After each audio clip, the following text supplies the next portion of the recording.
Something just happened to the #1 spot in the world rankings, and if you weren't watching, you missed it. Find out what happened later in the episode.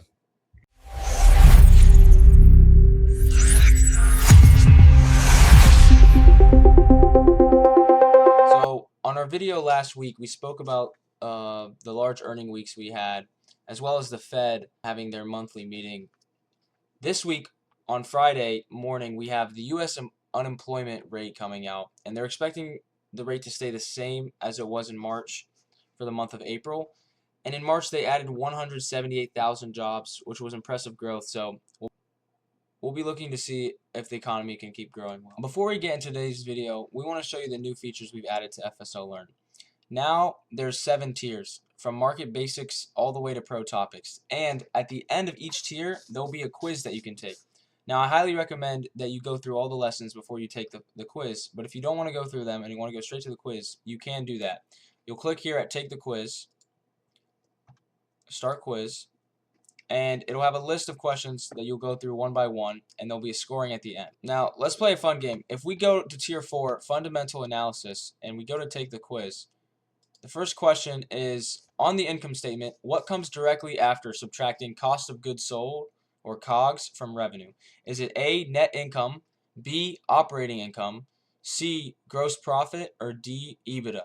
Comment your answer down below, and we'll reveal the answer to this question at the end of this video. So make sure to stay to the end.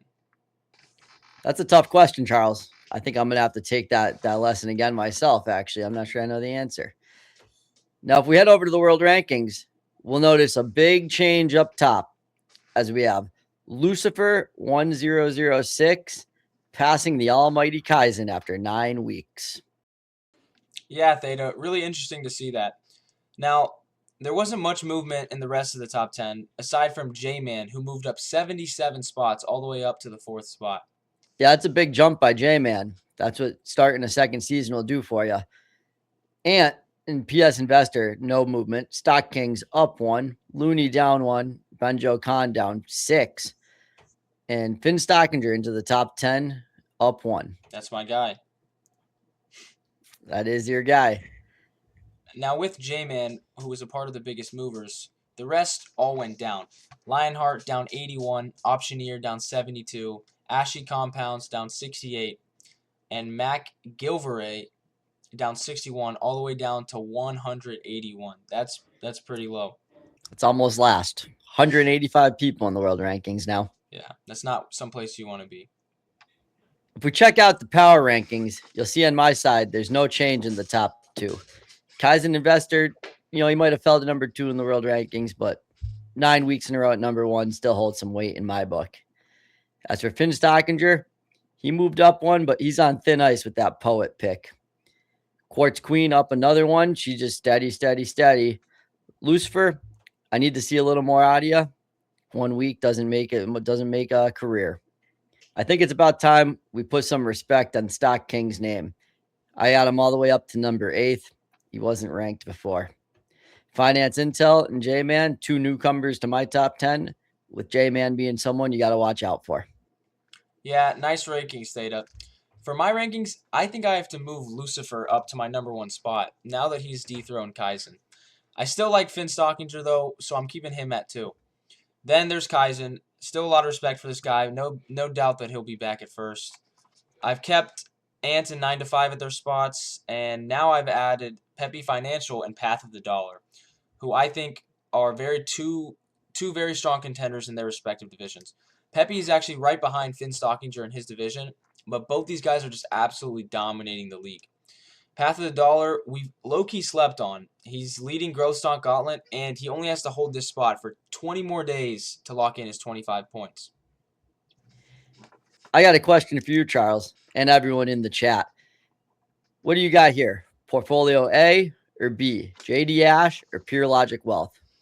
I think here I'm going to have to go with Portfolio B of Pure Logic Wealth, who's in Stock Exchange Elite, and not because he's up 21%. So this guy is an example of a heavily weighted risk portfolio because he picked SanDisk first. Remember, that's 19% of his portfolio. Then he chooses an interesting way to balance out his portfolio. You can't see it here, but he chose 3 different Schwab funds. Yes, you can draft ETFs in FSL. All other players around the league who have picked this stock, SanDisk, have chosen it as one of their last picks, probably to minimize their risk, if I had to guess. And not this guy. But as we've seen, it's paid off for him, SanDisk being up 61% since he's bought it. Now, SanDisk is up 73% in the past month and 3,500% in the past year, also making it the best performance in the S&P 500 for 2026. All I know is that this name has had massive growth and success, a great pick for pure logic wealth. Now, his third pick was Vicker, and this is also another one that's seen a lot of historical gains, up 520% in the past year. He seems to be consistently riding the positive momentum of these stocks, which is working out well for him. Luckily, his worst pick was his last pick, BAP, so this won't seem to affect him much, if at all, if this momentum continues down on this name. These are the pros of having a laddered portfolio. I'm going to have to disagree with you there, Charles. I think SanDisk just went too fast, too soon, and I think time's going to be the enemy there for him, and that one's going to come down a little bit. I'm going to go with my boy, JD Ash. He's got Zeta number 1, SoFi is number 2 pick, AMD number 3, which I think's got some more room to run, and my beloved Hood at number 4. Here's the playoff cut line. This is where the top 64 will qualify for playoffs on September 1st of this year. Now, there's some names you might recognize on this list. Hung Tran, Pitch 5, Uno Army, Mo Patrol.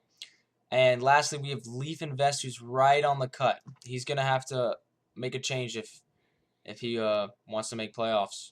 Yeah, for sure, Charles. And a big name you see on the wrong side of the cut line, we got Ashton Invest, Matt Mojo, the People's Port, and a few more that you recognize.